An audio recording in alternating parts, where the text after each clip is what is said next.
I want to talk about divisibility patterns or rules, and they are super important. And some of these you learned when you were a little kid in elementary school, and some of them maybe you've never heard of.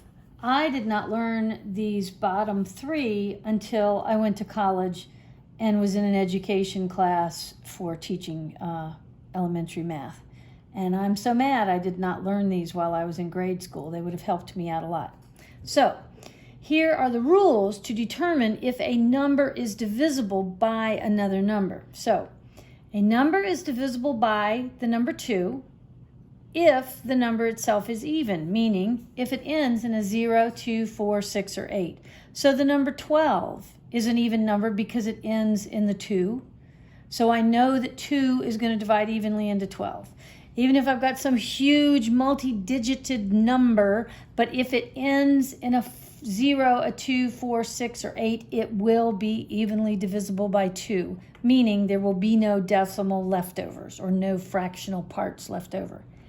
Okay, the number 5, you've probably realized this one. If it ends in a 0 or a 5, and when you count by 5, you've got 5, 10, 15, 20, 25, 30, 35, 40. You hear that every other number either has a 0 or a 5 at the end of it. So 5 will go into every number that ends in a 0 or a 5. And the number 10 goes into every number that ends in a 0. 10, 20, 30, 40, 100, 200, 5,000. If it ends in a 0, it's divisible by 10. But these I did not know. Okay, the number 3. 3 will go evenly into a number if the sum of the digits, now this is SUM, and that means to add up the digits. So it's saying if the addition of the digits gives me is a multiple of 3. Well, multiple means like you're multiplying by 3. So here's an example. Here's the number 321. I add up the digits. 3 plus 2 is 5, plus 1 more is 6. 6 is a multiple of 3. And so this number, 321, is evenly divisible by 3. I'd need to do the math to see how many times 3 is going in there evenly, but it will go evenly. And this is all going to be very important when you get to fractions. Number 9 is exactly the same rule as 3, only you've actually got to get a multiple of 9 when you add the numbers together. So this 321 would not be divisible by 9 because 6 is not a multiple of 9. 9, 18, 27, 36, those are multiples of 9.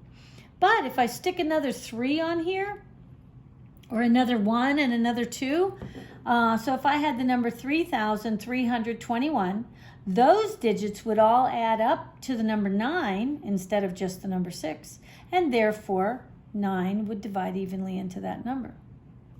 And then when I get to the number 6, the number 6, the rule for 6 is we need the rule for 2 and for 3. And the reason we need the rule for 2 and 3 is because that's how 6 is made up, 2 times 3. So the number, if I want to know if if 6 is going to divide evenly into it, must be even because that satisfies the rule for 2. And the digits must add up to a multiple of 3, being this 3, 6, 9, 12, 15, and so on, just counting by 3.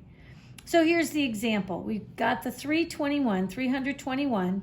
No, it's not divisible because it's not even. It doesn't satisfy the rule for the number 2. Even though it satisfied the rule for 3, it doesn't satisfy the rule for 2. But I just took these same digits and I rearranged them with the number 312.